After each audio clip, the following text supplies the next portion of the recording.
Hello, everybody, and welcome back. This is Suspects and Spirits, and I'm your host, Taylor Seraphin. How is everyone doing today? It is a great day. Happy Friday when I record this, not when you're listening to it, because when you're listening, it's probably a hump day, because it comes out on Wednesday. But, well, I don't know your life. I don't know when you're listening to this, but it comes out on Wednesday. Either way, it's a very, very happy day because today I did something that will allow me to check an item off my bucket list as an early birthday gift to myself and also from my parents because they found out what I did and what I was planning to do. And they paid me back because they're just wonderful, wonderful people. They were like, let us pay you back. You've been wanting to do this forever. Just let us do it for you. And I was a little hesitant at first because I was like, I don't know. I'm a grown up. I can do stuff on my own, but they really wanted to pay me back. So I let them as an early birthday gift, like way early, 6 months early. 'Cause my birthday's not till May.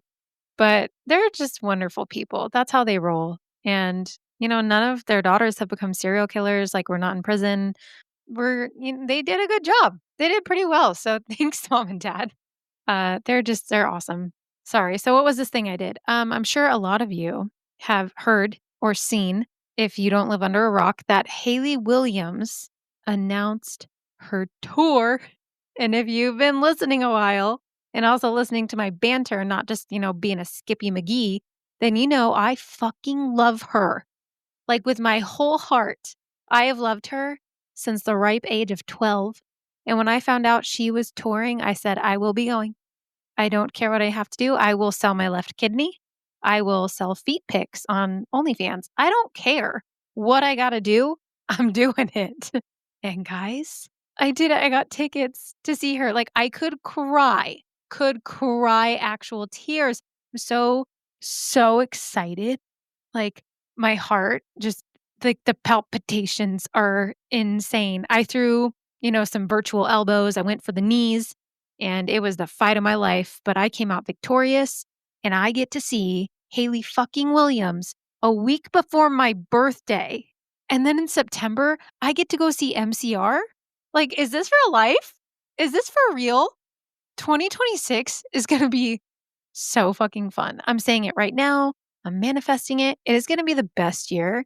I'm going to another show in December of 2026. I'm going to go see one of my favorite comedians again. It's all just amazing, like all of these plans. But the fact that I get to see Haley, unreal, unreal. I got floor seats, you guys. And at this venue, it's first come, first serve. So I really hope my husband is ready to just book it to the barricade after waiting in the sun for hours outside the venue. Because, baby, I will be close enough to smell the sweat. I will be in the action. And I'm so excited. I can't even put it into words, really. Oh, Haley's vocal range is insane. I have so much respect for that woman. She's so incredibly talented and just such a cool person. Like, she's just so cool. And honestly, if being gay was really a choice, she'd be the one to turn me. She's gorgeous. So, like, naturally and effortlessly beautiful and cool. I have the biggest girl crush on her. I don't smoke cigarettes. I have asthma, but I would smoke a cigarette with Haley Williams if she was like, "Hey, all the cool kids are doing it." I'd be like, "Fuck yeah, they are. You're cool as hell. Give me one." But really, you guys, I'm in orbit, okay, in a good way. I am so glad that David is going with me too because I have the world's smallest bladder and I also get very hangry. So if I need a snack or I have to pee, he can hold down the fort. Dude, I'm so excited. This is going to be awesome. Just living out my emo teenage dreams. I will say though, I really do miss the old days when you could just go grab a ticket to see your favorite band or artist or whatever. It's ridiculous now trying to get tickets to anything. But I mean, I did it. I was telling my husband, I was like, I almost feel kind of guilty because so many people didn't get tickets. And he was like, why? You've been waiting for this forever. You've been obsessed with her. He was like, you've been in love with her forever. So just go and enjoy yourself. It sucks that they didn't get tickets, but I was absolutely feral when I found out that she was touring. I may have turned into a hyena. I don't know. The sounds that I made, very, very strange. When I got the tickets, even weirder sounds. But I'm just really excited. I'm on cloud nine. It's going to be awesome. I've just been doing lots of fun stuff lately. I went to California for a comedy show with my sister-in-law. My husband and I just went to see Tom Segura too. He was so funny. I love his wife, Christina, and he was even funnier live. Let me just say, I was crying. It was such a good show. Lots of fun things lately. We went on a hike on Tuesday, got out in nature. There's no school, for Veterans Day. And so we went up to Mount Lemon. We brought our dog, Rizzo, and the hike was gorgeous. It felt like fall and it looked like fall and it smelled so good. Oh, I love fall. And so just, yeah, anyways, lots of good things happening. But I got to tell you guys the craziest story really quick before I get into today's episode. And I know I got some skeptics in here. So, skeptics, I would love to hear your perspective on what you think about this. So I don't know if I said this before on the podcast, but I swear my house is haunted. Like poltergeisty energy, maybe, or like someone's grandpa that likes to play tricks on people. I don't know, either one. But we have had some weird things that I can get into another time. Let me tell you real quick though about this time. So last night, Thursday night, I was exhausted. Okay, I'm so tired this week. November could not be busier if it fucking tried. My schedule has been insane. And I was feeling, under a little under the weather the past few days. So I was very happy to get some sleep after a very long day. So I'm sleeping peacefully. And then suddenly I'm jolted awake. I'm startled by this crazy loud noise of a telephone ringing. So loud. You guys, it scared the shit out of me. I thought it was my alarm. And when you're kind of like half asleep and then you're startled awake, it's very jarring. You don't really know what's going on. You're disoriented. So finally, I realized it's not my alarm. Do you know what it was? You know that Halloween decoration I showed you guys? It was like 2 Booze Clues episodes ago. It was before Halloween. That phone, the one when you open it or like press a button, it rings and then you can call the different monsters. That was what woke me up. Sorry, I just yelled at all of you guys. I've had a lot of caffeine today. I'm so sorry. That's what was ringing. I was so confused. I stared at that thing for a second and I was like, what the fuck? I thought maybe something bumped it and like hit the button because it's on the desk next to my bed where all my pod equipment is. So I was like, oh, well, maybe the dog came in and like bumped the desk, you know? But no, she was nowhere to be found. And it was just, my spooky little corner where I record. But nope, nothing was touching the button. The phone was still intact. So I pressed it to like make it stop. I was like, okay, that was weird. So I moved it further away just to make sure nothing was touching it. And then I was like, okay, I'm going to go back to sleep. I'm so tired. But it took me a minute because, I was jolted awake, but I was able to get back asleep. And then it happened again, you guys, like an hour later or ring a ding ding. It was so fucking loud. So I jump up again, completely startled and kind of pissed off at this point because I'm exhausted. Like, what the hell is going on? So I grab this thing and I flip it over to switch it off completely. And you guys, it was off. The button was switched off. So I looked around the room again, like, is the answer in the room with us? I was so freaked out. When your heart is it's just racing. Your adrenaline is going. You're feeling, you get that like hot pressure in your neck and your chest. That's how I felt. I was so freaked out. And David was not in the room. He had fallen asleep on the couch and I had to take a beat and I was like, okay, I'm going to call out whatever is happening right now. So I said, cut it the fuck out. I'm exhausted and this is not funny. And then I laid awake for half an hour, mostly because my heart was beating out of my chest and also to make sure that I didn't see anything in the room. And it didn't happen again. But I am now wondering if I should sage the room once more. I don't know. It scared me. And it also pissed me off. Like, I'm not the one. Don't wake me up before you go. I will punch you. Okay. I love my sleep. I need it. And this little ghost friend, whatever it is, that likes to occasionally fuck with us really got me last night, and hopefully it doesn't happen tonight. I'm not going to move the phone out of the room, though. Some of you might be like, oh, just move the phone. No, I'm okay. I like the phone. And also, it's mine, it's not theirs. So I'm making it very clear like, don't touch my stuff. This is my house. You do your thing. I don't care if you're here, but like, don't mess with my stuff and don't wake me up. But, anyways, thought you guys would like to know that, considering this is a spooky episode. But that story is nothing compared to what I am reporting on today for this episode. This one is wild with a capital Hua, and it's extremely well documented. There's actual video footage and like pictures from this case, eyewitness testimony. It's a really spooky story. This week, I am covering the San Pedro Haunting. So, without any other banter from me, skipperoonies, you can stop now. Let's get into it. In the fall of 1988, 23-year-old Jackie Hernandez was desperate for a fresh start. She was pregnant with her second child and trapped in a crumbling marriage. So she decided she was going to pack up with her 2-year-old son, Jamie, and move into a tiny, weather beaten bungalow on West 11th Street in the seaside district of San Pedro, California. And the house that she moved into was more than 80 years old. It was very old, okay? It had creaky floors, very thin walls, the paint was peeling. But to Jackie, it looked like the start of something better. A safe, quiet space to raise Jamie and to wait for the new baby's arrival. And thankfully, her and her ex, Al, they were on good terms. So it wasn't like a nasty separation. It was pretty amicable. It was just that they weren't really right for one another and they figured that they were better off as exes, but they co-parented very well together and still got along, which is awesome and how it should be. Everything seemed ordinary enough with this new home and with the move. The little house smelled of salt air and old wood and maybe some rich mahogany. Sorry. San Diego. On windy nights, she could hear ships sounding their horns out on the harbor. So, a cute little bungalow near the ocean, really beautiful, kind of old and charming. She loved it. It was quaint and they could afford it, which was the best part, and it had character. But almost from the moment she settled in, Jackie did feel that something was a little off.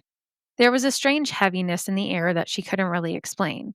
And at night, when she would lie awake, listening to the ocean breeze through the palms, you'd think that that would be really soothing. But for her, she started to feel a little uneasy, like she was being watched, almost as if someone was standing just beyond her bedroom door. And soon enough, it was more than just a feeling. Strange things started happening. Nothing huge at first. It started out pretty small. There were odd noises that echoed through the house, faint scratching in the walls, scuttling overhead, the kind of sounds you might blame on rats or, settling lumber. But the noises kept coming, sharper and stranger each night. Sometimes she heard gravel, like what sounded like gravel just trickling inside of the walls. And sometimes she would hear a piercing whistle that made her cover her ears. When she finally climbed onto a chair to open the attic hatch and check it out for herself, she had her flashlight in her hand, and there was nothing waiting for her but dust and rafters. So she figured maybe there were rats in the walls. That happens, and this is an older house. So she was like, okay, crap, now I got to deal with this somehow. Maybe I'll have Al come and help get rid of them. And she went on with her life. Or so she thought she would. Because one morning in the hallway, she noticed that that same hatch for the attic was hanging open on its own. And this was odd because she knew she had closed it the last time she went up there and she had not been up since. That was the moment that she realized whatever was moving around up there was doing it deliberately, and that maybe this was more than just rats. And if I'm being honest, at this point in the story, if this were me, I would be very, very worried that I had a squatter in my attic. As much as I believe in the paranormal, I also believe in people being weird and not in a good way. Okay, I'm weird, but some people are not the good kind. And if there is anything that true crime has taught me, it is never to underestimate desperation. Desperate people they become creativity gremlins, and not the cute, fuzzy kind that are a little chaotic, the scary kind that will kill you. So, honestly, that would be my first thought, that would scare me more than my toy phone ringing and waking me up. So, anyways, she noticed that the attic hatch was open and this made her feel very unsettled. And the activity didn't stop there. And it started to become very, very obvious that there was some kind of energy in her home. Chairs would shift when no one was in the room, cabinet doors would just swing open, and Jackie said that even her cat began acting really strange. It was stalking empty corners, hissing at walls, and then bolting away as though something was chasing it. And you guys know what I always say. I always say, trust your animals. They know more than you. They have dogs who can smell when someone's blood sugar drops. You guys, have you seen that? Dogs can sense when a diabetic's blood sugar drops to dangerous levels. Like, so fucking cool. Animals are amazing. So trust your pets. Okay. They know more than you. But Jackie, she was trying really hard to rationalize all this. She was like, maybe I'm just really stressed. I am a single mom. I'm working a lot. I'm pregnant. Maybe the pregnancy hormones and exhaustion were just making her really jumpy and making her see things. And, in my experience, pregnancy does some crazy shit to the body and to the mind, but the strange events kept multiplying until soon enough, denial was no longer an option. One evening, Jackie invited her neighbor and friend, Susan Castaneda, over for company. The women were chatting in the living room when suddenly a loud crash came from the kitchen. So they rushed in and they found that a framed picture that had been hanging on the wall was now sitting neatly on the counter. And somehow, the nails that had held it up were standing upright on their heads, like perfectly balanced. They had been ripped out of the wall in the picture and they were just standing upright. It was very, very weird. How bizarre. To Susan, who had never believed in ghosts, the meaning was pretty clear. Whatever haunted that house, whatever it was, Susan said, definitely wanted to be noticed. So after that event, it seemed that everyone who started to come over who was visiting Jackie ended up witnessing something.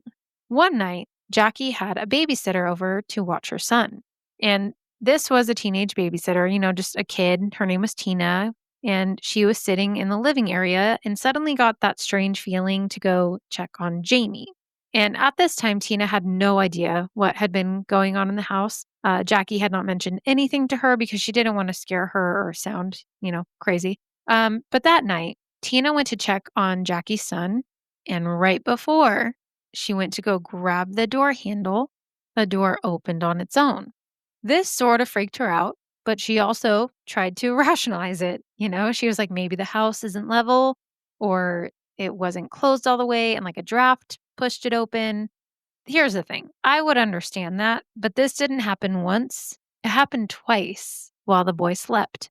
And her son was sleeping soundly. Tina went back to her own business afterwards. She was a little bit unnerved, but she was okay, which is braver than I would have been at that age. In that situation, I'd be calling the parents like, yes, I no longer wish to be here, please. But that night, when Jackie got home, Tina brought it up to her, and Jackie was like, oh, yeah, listen, Tina, there's some things happening in my house. And so she finally told her about some of the strange stuff that was going on and that she couldn't quite explain them. After that night, Tina said, thank you so much. I refuse to babysit alone here again, which is very valid. And this was not a one-time incident because Jackie and her friends also witnessed lights, just random glowing lights that would dart across the rooms like fireflies, and they were not fireflies. Her friends saw glowing orbs drifting near the ceiling on more than one occasion at this home. And whenever Jackie tried to photograph them, her camera would jam. And we know from prior cases and prior knowledge that a lot of times paranormal energy can have an effect on electronics. Nothing super crazy has happened yet, but we're gonna get there. So the neighbor, Susan, the babysitter, friends, they all said that this house was really weird. Like it was just off. The air would fill with this terrible stench of rot or like a sulfurous smell for just a few seconds, and then it would go away. Like they would get a waft of it and then it would just disappear. Jackie really did not know what to do at this point. She was starting to think that there was something supernatural happening in her home. Before she had kind of tried to rationalize it in logical ways.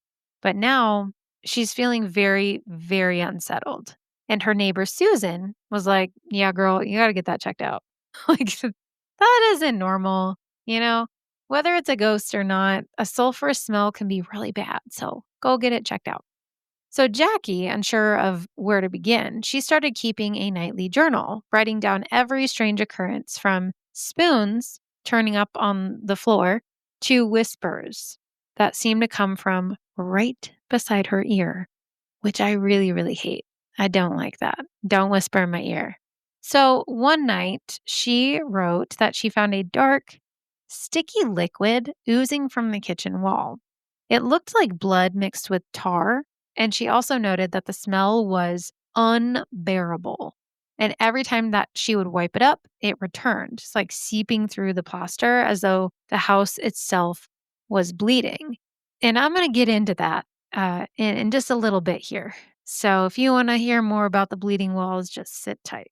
By early 1989, Jackie felt almost hunted in her own home. She was seeing shadows that seemed to just dart at the edge of her vision.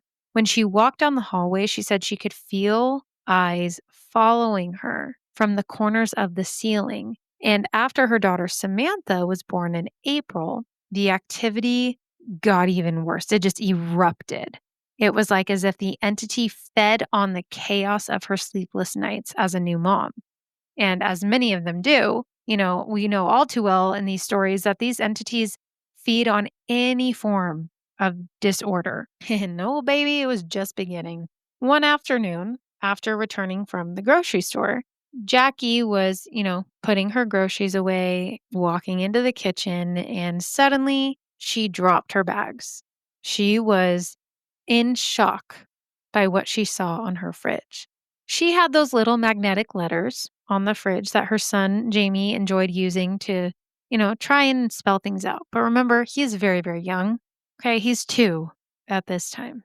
On the fridge, the letters had been rearranged to read, "Get the hell out." So this really shook Jackie up. She was like, what is going on? There had been no one in the house. The message was very clear. So this understandably scared the shit out of her. And that night she kept both children in her room and they dozed, fitfully until a very vivid, horrifying dream came to Jackie. In this dream, she was no longer herself, but she was a young man being beaten in the San Pedro harbor in the 1930s. According to Jackie, in this dream, she felt every blow of a lead pipe that was striking this young man. She said she felt herself being hit over and over and then being dragged to the water's edge and the crushing cold overcoming her as she drowned. So, this was very concerning to her. This dream scared her, as it would all of us. She woke up very startled, very scared, and she wasn't quite sure what to make of it. She thought maybe it was just a weird postpartum dream. It happens. So she, at the time, just kind of had to brush it off. So now this dream, on top of the message on the fridge and the weird sounds in the attic, the weird feelings that she's getting, she just doesn't feel safe in her home. So one evening, she decided she was going to have her friend Christina come over, just for some company. She was another neighbor who often babysat for Jackie. They were tidying up the kitchen, scrubbing pots at the sink, when Christina suddenly just recoiled and let out a little cry, like, oh my gosh. And she pointed upward. What they both saw were dark red droplets forming on the wall above the sink, slowly trickling downward. It was a thick, blood-like substance that was oozing straight through the paint and plaster as if the wall itself were bleeding. So this is what I mentioned before. Here I am coming back to it. Hold on to your butts. The liquid was reddish brown with an awful stench of decomp. They said it smelled like something was dying, like it smelled like decomposition. And that is a very particular smell. It is awful. The two women watched in morbid fascination for just a moment as the stains expanded. They were kind of like, what is going on? And then Jackie kind of snapped out of it and she ran to get a towel while Christina was gagging from the odor. So she's running to get a towel and her friend's all, huh? Huh? So they're wiping the wall only to have more of this mysterious goo fluid, blood stuff bubbling up moments later through the fresh streak. So they're wiping, and as they're wiping, it just keeps bubbling. So panicking, Jackie opened cabinets looking for the source of this plasma. And to her horror, she saw that the same fluid was dripping inside the cupboards as well, running over dishes and canned goods, just everything was covered. And soon it pooled onto the kitchen floor in small little puddles of just ruddy, disgusting sludge around her feet. It seemed to be coming from nowhere and everywhere all at once. So she screamed. She's like, "Stop it! Please stop!" And just like that, the flow ceased. And her and Christina just stood there staring at each other like, what is happening? And even though the flow stopped, the kitchen was left reeking of what smelled like rotting blood and sulfur. And Jackie was like, you know what? No one seems to believe me right now when I talk about this shit happening. So she collected a sample of the strange liquid in a jar. And guess what, you guys? Some of these samples were reportedly tested and found to contain human blood plasma. Human blood plasma. I don't know why I said it like that. But it lacked cellular components, which is a really unnerving detail that the investigators would later discuss. But yes, they did have it tested. Very bizarre. This episode left both Jackie and Christina completely shaken. Christina realized with dawning fear that Jackie's earlier tales had not been exaggerations and that she herself was now entangled as a witness in all of this. Now, around the same time period that this was occurring, Jackie had another face-to-face encounter with this entity, this thing that was in her house. This one encounter was the one, because the blood goo wasn't enough, it was the one that erased any doubt for her about her home being haunted. Late one night, after the children were asleep, Jackie finally laid down on the living room daybed. She had a plan to, grab a few hours of rest, and she left a small lamp on. Sometime after midnight, she was startled awake by a peculiar sound, a very wet, raspy breathing that resonated from down the hallway. It was the sound of labored breathing, the kind of rattly breathing that a child with asthma or an emphysema patient might have, or maybe a kid with RSV. And Jackie, upon hearing this, got goosebumps all over her body. And at first, she thought, oh shit, Jamie might be awake and he's congested. Maybe he's sick. So she grabbed a robe and quietly followed the noise to check on him. And the breathing led her right to Jamie's bedroom. And what she witnessed there made her almost shit her pants. Now, I don't know if that's true. That's creative license on my part, but it freaked her out. In the dim light spilling from the hallway, she could see Jamie fast asleep in his toddler bed, but she was not the only one watching over him. Sitting in a rocking chair beside the bed was an old man with a gaunt, wretched-looking figure hunched forward, staring intently at her sleeping son. The man's complexion, she said, was ash gray. His features were sunken in. He looked like a corpse, dressed in working man's clothes, a flannel shirt and dirty jeans. His eyes, though deeply shadowed, seemed to burn with a red, glow. And she said he looked at her with an expression of just pure malice. For a split second, Jackie was too stunned to move, like she was frozen. But her mind was reeling at the impossibility of someone else being in the house. She was like, no, this is not happening. This is not happening. And then the stench hit her. That same nauseating odor of rot and decay that had accompanied the blood ooze in the kitchen was coming from this figure in the room. So Jackie finally snapped out of it and she let out a short scream and then lunged toward her son, instinctively placing herself between Jamie and this intruder. But in that instant, the old man vanished. He just said, poof, gone. One moment he was rock solid, hideously real, and then the next he was just gone, leaving only the empty, gently swaying rocking chair in his wake. Yeah, the rocking chair was still rocking away. Jackie's hands were shaking as she snatched Jamie up from the bed. The boy awoke, startled and crying, of course, as Jackie rushed him out into the hallway and toward the front door. As she did this, every single window shade in the house suddenly flew up as they ran past them. The spring roller blinds whipped open with a loud snapping sound. This thing was screaming at them to get out, or so it seemed. Jackie ran outside with Jamie in her arms, and she spent the remainder of that night sitting on the front porch, shaking and wide-eyed, impossible to go back to sleep, just holding her son tight while he slept against her shoulder. Baby Samantha, miraculously, stayed asleep inside the house. But Jackie could not bring herself to re-enter those walls until dawn, when the rising sun finally gave her enough courage to actually go back in and get the infant, which I'm going to have to pause for just a moment here and say, what the fuck? I'm sorry. Why did you leave your infant child in that house? Like, I know she didn't like leave, right? But I'd be grabbing both my babies.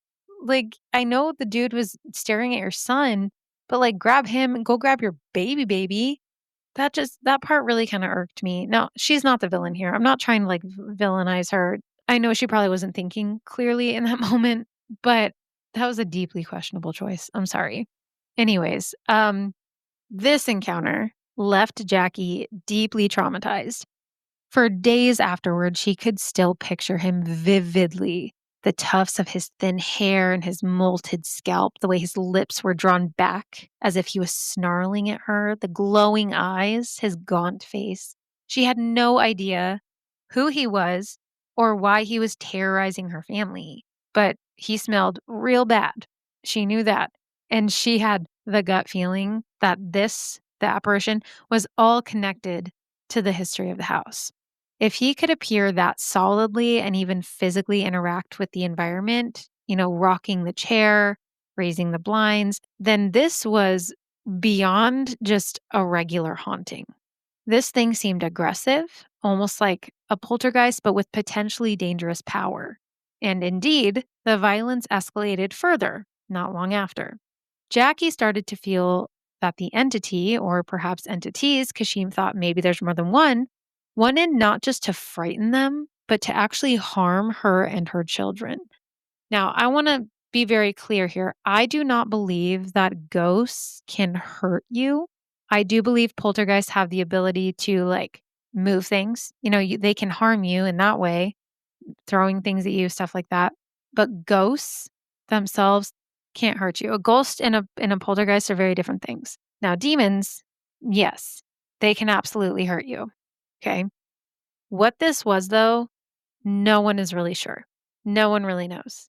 But it persisted. One night, as she tried to calm little Jamie to sleep in her bed, because now the children were routinely sleeping with her for safety, which I understand completely.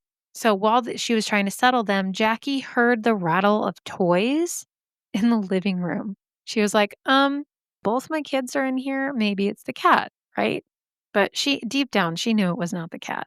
So she crept out to investigate, armed with the only thing she had near her, a baseball bat from Jamie's toy box.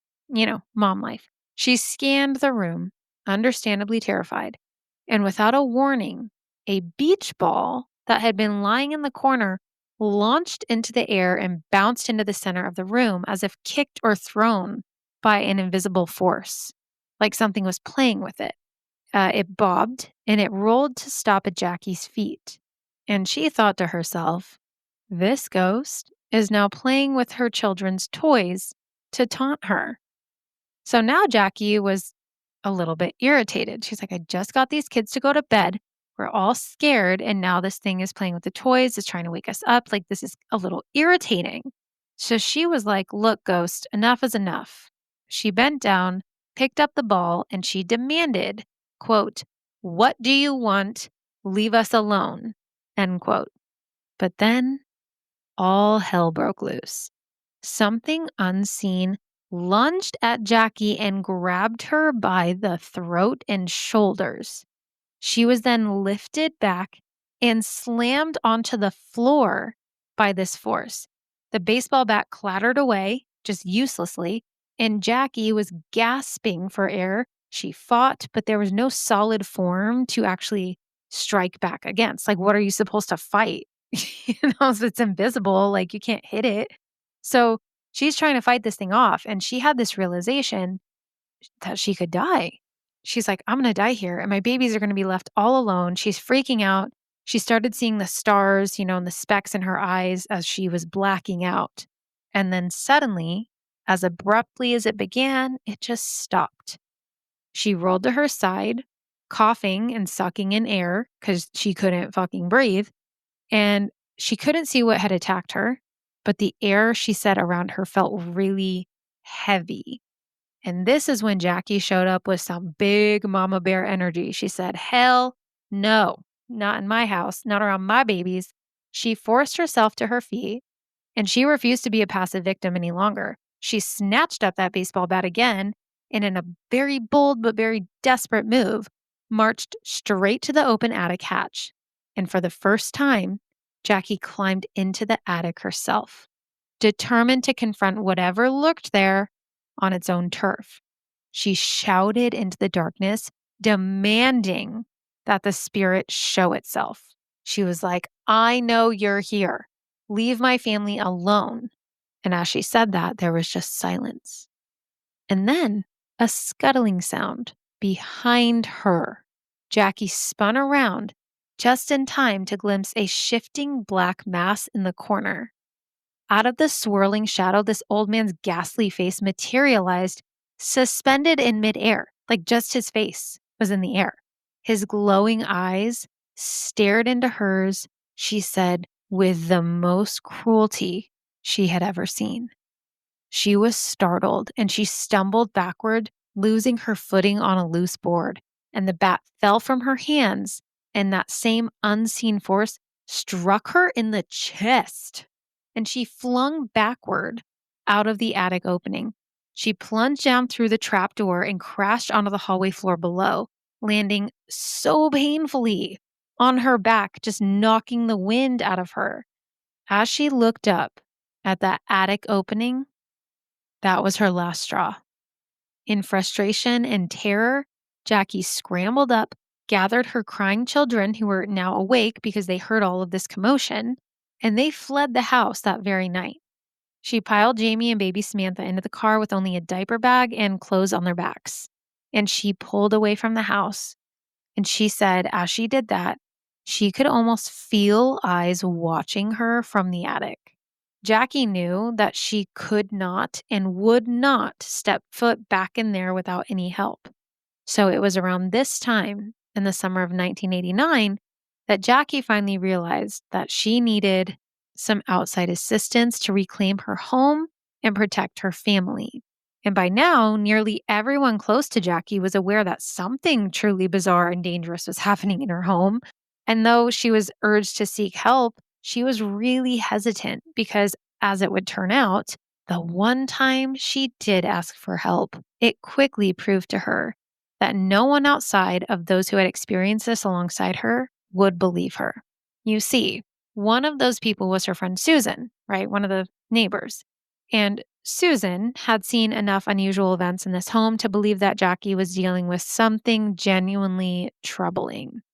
Because of this, Susan urged Jackie to tell her landlord about what was going on in the house.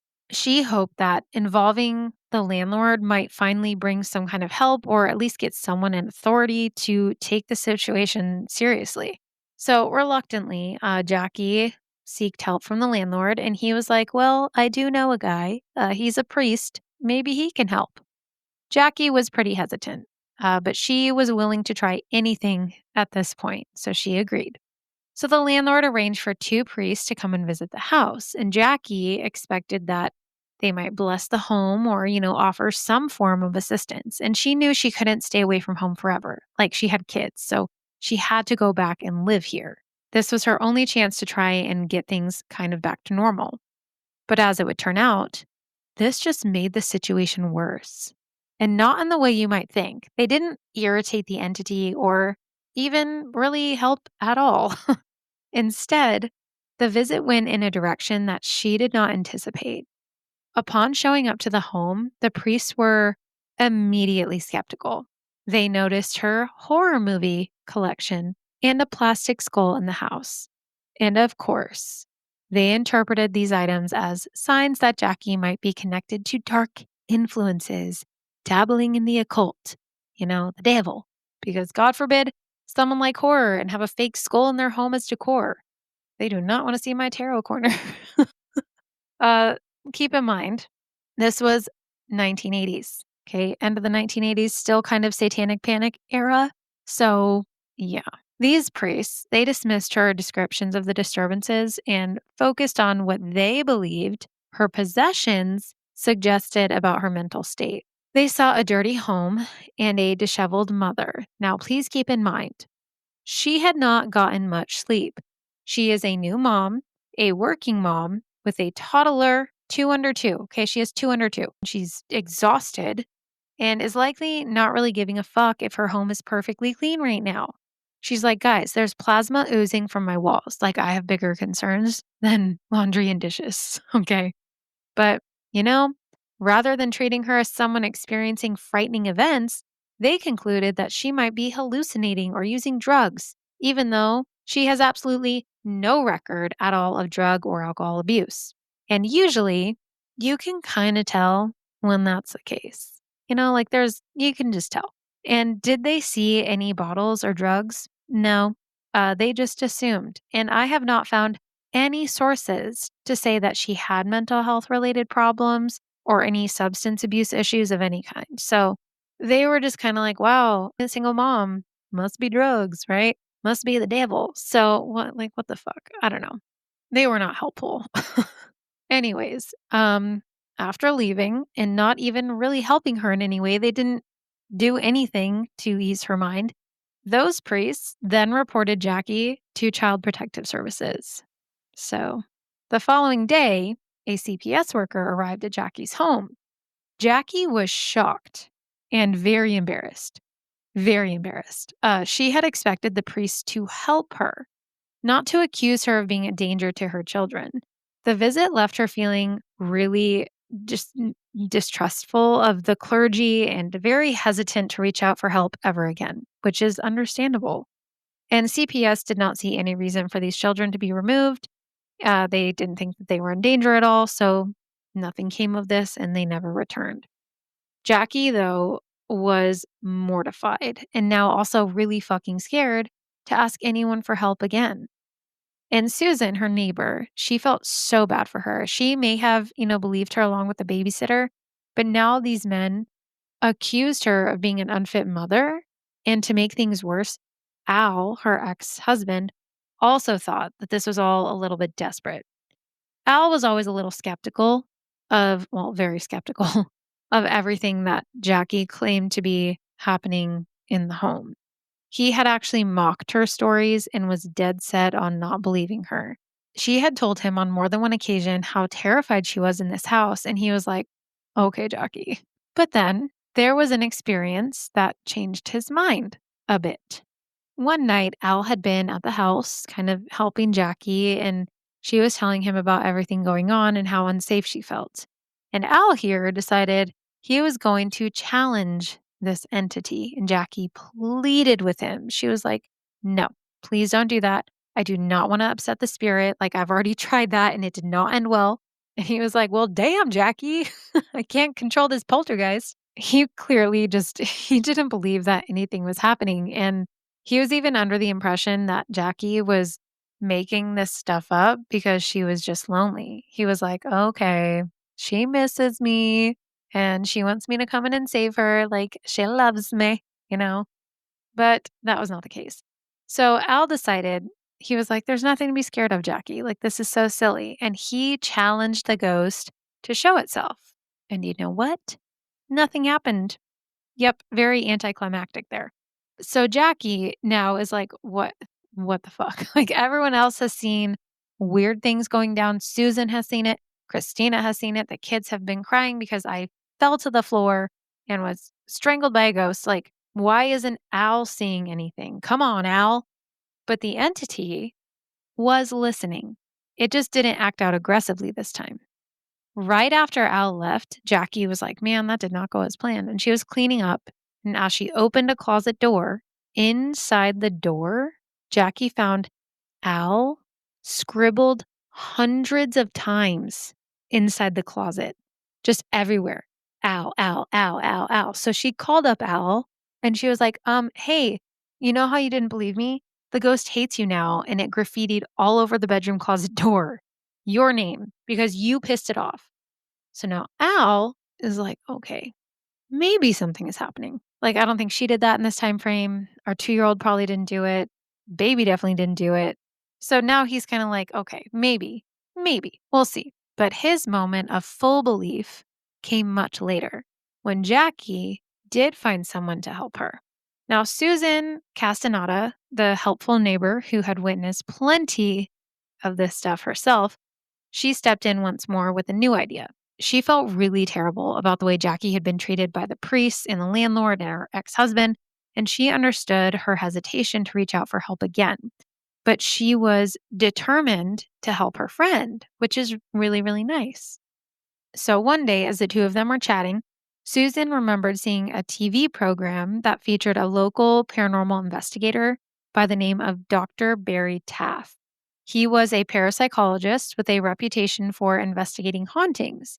Taff was somewhat well known in Southern California in like the paranormal circles. He had a doctorate in psychophysiology and had worked in the UCLA parapsychology laboratory back in its heyday. In fact, Dr. Taff had investigated over 3,000 cases of alleged hauntings by that point, including a notorious case in 1974 involving a woman named Doris Biver that inspired the horror film The Entity. So if you've seen that, you know what I'm talking about.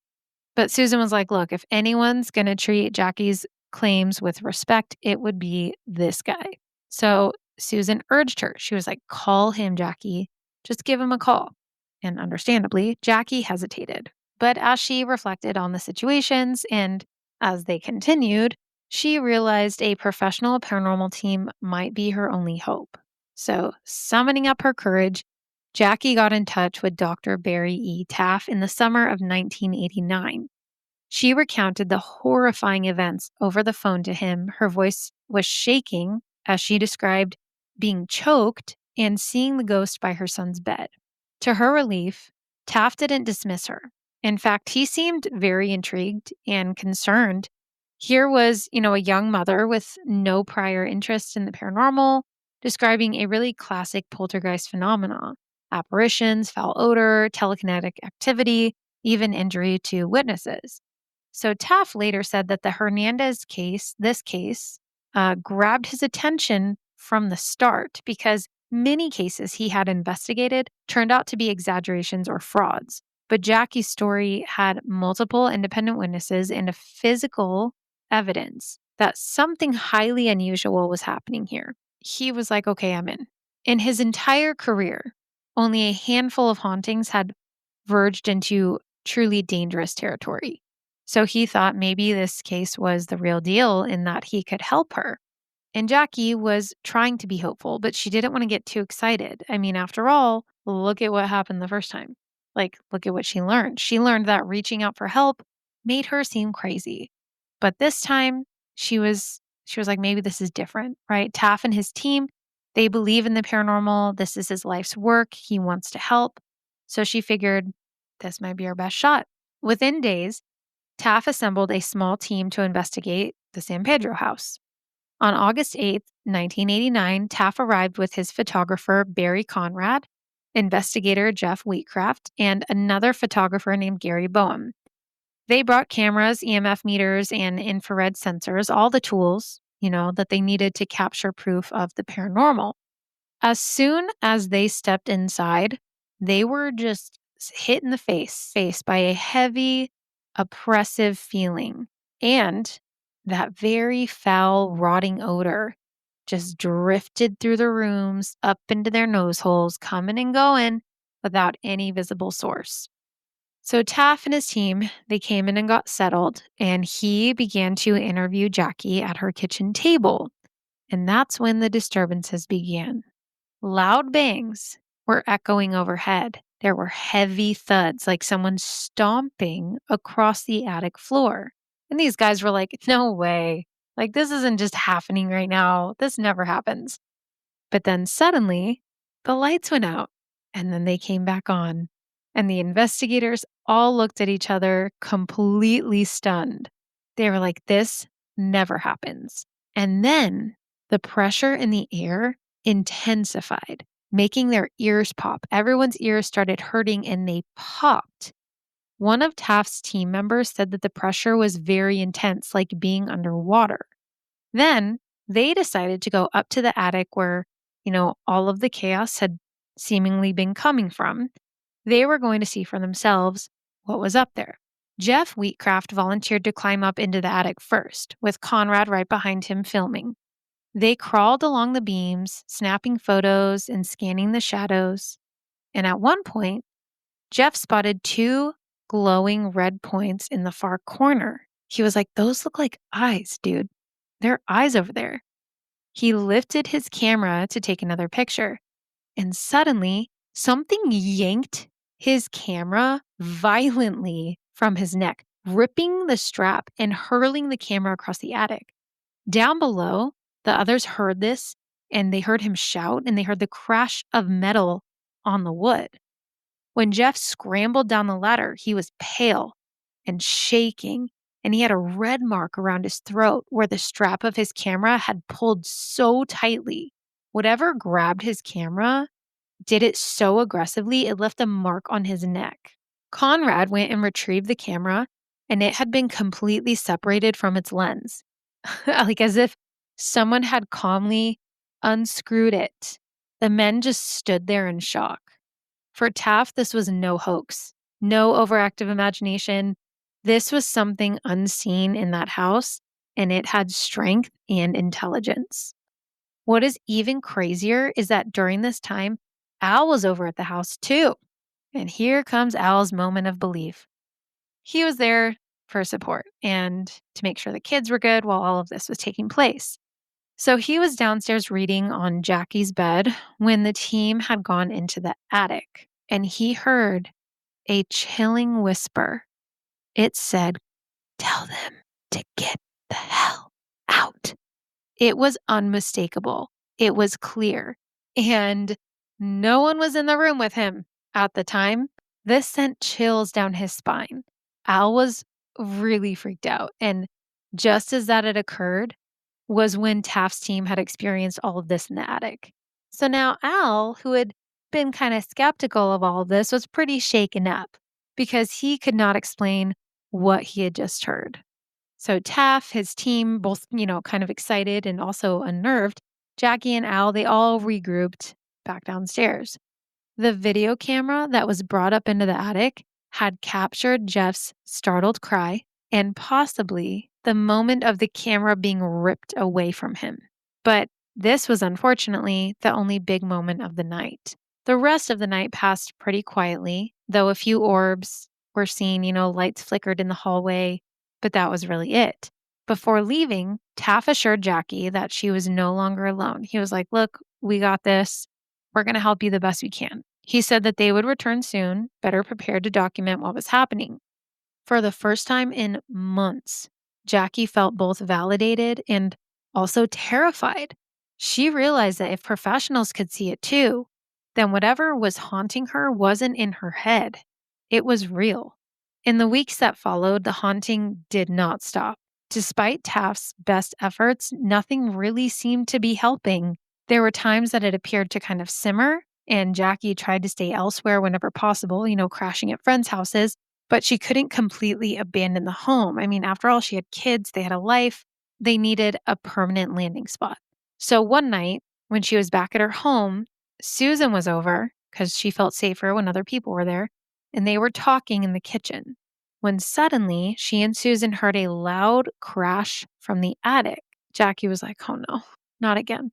But together they run and they decide to see, what's going on this time. And when they go to investigate, they found a makeshift noose. A noose, a loop of old clothesline rope hanging from a beam in the attic. They said that it swayed back and forth, even though there was no breeze, no draft. That image alone convinced Jackie that this haunting was far from over. On the night of September 4th, 1989, the team returned for their second investigation. Jackie was frantic on the phone with them, telling Taff that the activity had spiked again. She was like, there's this noose up here. Things are worse than ever. I feel so unsafe. And the team this time came very prepared. They had cameras, lights, audio recorders, extra batteries. But as soon as they stepped inside, every single battery in their equipment drained instantly. Just like, bam, gone. No battery. Even the flashlights flickered and just died. Whatever was in that house did not want to be filmed and it did not want to be seen. So Dr. Taff was like, okay, we need to communicate directly with this thing and let it know who's in charge.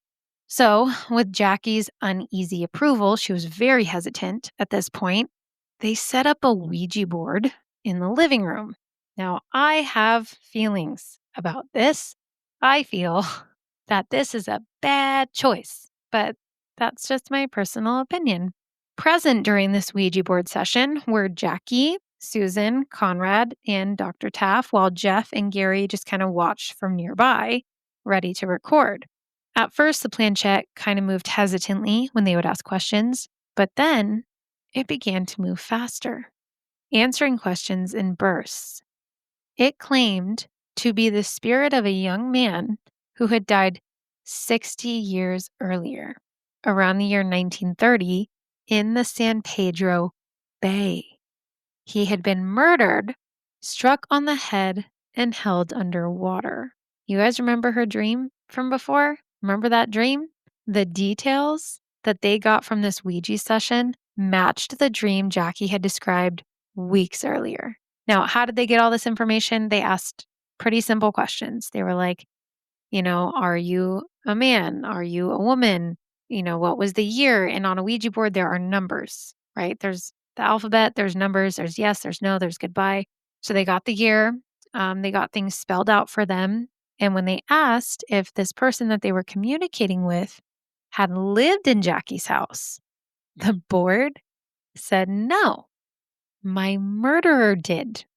And the answers continued. So they asked, how old this ghost was, and it said 1818 is when he died, that he was born in 1912. The realization hit everyone at once. Jackie's recurring nightmare had been this man's death, replaying through her mind in a horrifying dream. And just as Dr. Taff began to ask the spirit's name, chaos ensued. Without any warning, Jeff Wheatcraft, who wasn't even touching the board, like he wasn't even involved in the session, he was just standing over in the corner, ready to record everything. This man was lifted and thrown across the room. He hit the wall hard and he collapsed, gasping for air. Everyone screamed and just completely in shock of what had just happened, stared at him.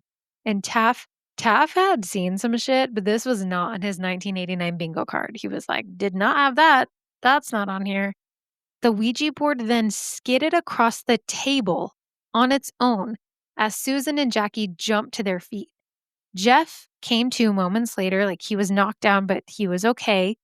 And clutching his ribs, he got up, saying it felt like something had wrapped around his waist and just hurled him across the room. So the session ended immediately. They were like, okay, we're done. Whatever they had contacted, it was angry. Now, for most people, this would be when you pack up and you sell the house. You say, thank you so much. I am no longer in need of your services.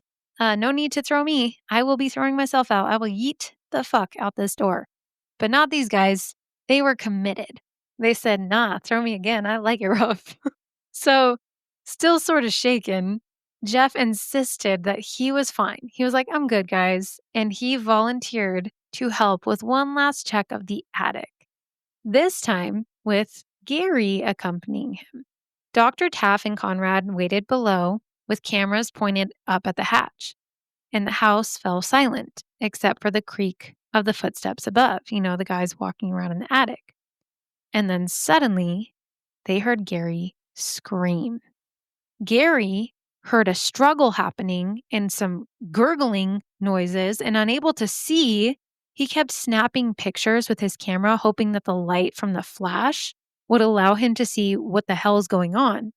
And one of the flashes finally showed him, and what he saw was terrifying.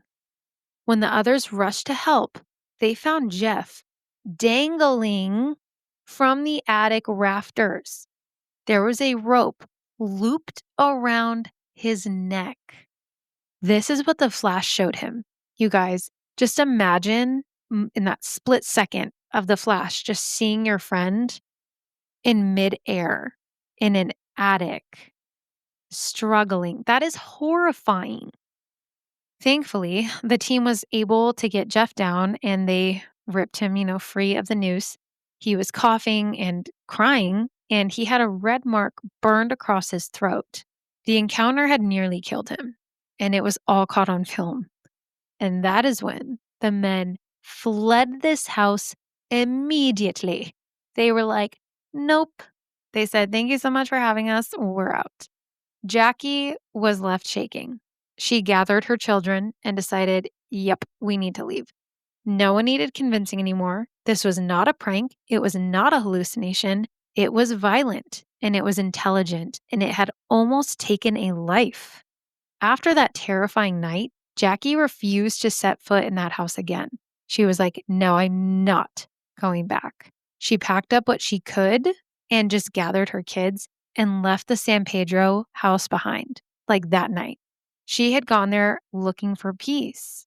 And instead, she'd lived through something straight out of a horror movie. Now, she did find a small home in Weldon, which was a quiet rural town near Lake Isabella, hoping that, distance would put an end to this nightmare. And for a few months, it seemed to work. The air was calm, the nights were quiet, her children finally slept without fear. But then, little things started happening again. Lights started flickering, objects were shifting, and that familiar sense of being watched returned. It was as if the entity hadn't been tied to the house at all. It was tied to her, or maybe her son. We don't really know. And there have been other cases like this, where the energy attaches to a person, not necessarily a place or an object. But whatever this was, it really liked tormenting Jackie. So she called Barry Conrad to tell him what was happening. She was terrified again. She was like, this is all going to happen all over again. You guys need to come out here. I'm so scared. Like, how did it follow me? And Barry was stunned. He could not believe it followed her. Usually this type of energy was tied to a place. So he and Jeff Wheatcraft, even though Jeff had just been assaulted at this other house, decided to visit her new place and document whatever they could. By then, Conrad had become a little obsessed with this case. He'd shot hours of footage in San Pedro and wanted to know if whatever haunted Jackie was still around. As soon as they arrived in Weldon, the same oppressive feeling settled over the house. Jeff was a little hesitant. The memories of being attacked and nearly hanged were still very raw. but he wanted answers too. And this was something he was very passionate about. So while setting up cameras, they noticed again there was a strong odor of decay just drifting through this home. And then, once again, Jeff was attacked. During this Weldon session, the team says that Jeff was, quote, thrust into the air and thrown against the wall, end quote. When Jeff finally came to, after being thrust into this wall, again, he said he felt something squeezing his diaphragm and then remembered hitting the wall and just losing consciousness. This thing didn't squeeze his throat, it squeezed his whole ass diaphragm, you guys. Like that part just, below your breastbone. Ow. Like I just imagine a giant like squeezing a tiny human with its huge fist. Now, the team, when they got there, they were having a lot of technical issues during the visit. And so this time it wasn't documented like it was at San Pedro. But the team swears that this took place at Walden and that this is what caused them to pull out of the investigation entirely. This was the final straw for them. Conrad got everyone out of that house. He said, fuck that. I'm not putting anyone in danger. Like, this is beyond my control. It's beyond my help. He and Jeff then swore they'd never investigate with Jackie again, ever. They were terrified. These men who have made it their life work to figure out, answers to the paranormal and find proof, were like, I think we've seen all we need to see. Even Dr. Taff, the seasoned parapsychologist who had seen thousands of strange cases, later said that the San Pedro haunting was one of the most violent and disturbing he'd ever encountered. And that was that. There was no follow-up, no other investigations. They just stopped. It was very clear that whatever this thing was had frightened everyone so badly that they wanted no further part in this. After that night, Jackie moved again. And this time, she didn't tell anyone where she was going, exactly, except for her ex-husband and people who truly needed to know. The strange activity reportedly died down once she left Weldon. I keep saying Weldon and Walden. I'm sorry. I'm like interchanging the word. But once she left this second home, she claimed to still feel something nearby from time to time, like a cold presence, almost as if it never really left her alone, but it just kind of lingered around. Thankfully, she did not experience any more violent attacks, and neither did the children. So that's good. In the years since, the story of the San Pedro haunting has become one of California's most infamous modern ghost cases. Barry Conrad eventually released his footage in a documentary titled An Unknown Encounter, which is where I got a lot of this information from. This was showcasing the real recordings from those investigations, including the footage of Jeff's attack. If you guys are interested, you can go see the fear on his face in the rope tightening around his neck before he's pulled down by something unseen. I mean, you don't literally see like it tightening, but you know what I mean. Like you can go see for yourself, okay? Skeptics have tried to explain it all. Of course they have, right? Mass hysteria, stress, coincidence, even elaborate hoaxes. But no one has ever actually proven how that blood-like fluid appeared and why it contained human blood plasma. No one has been able to explain that. They also have not been able to explain those photos captured with glowing orbs or how multiple people were injured by something invisible.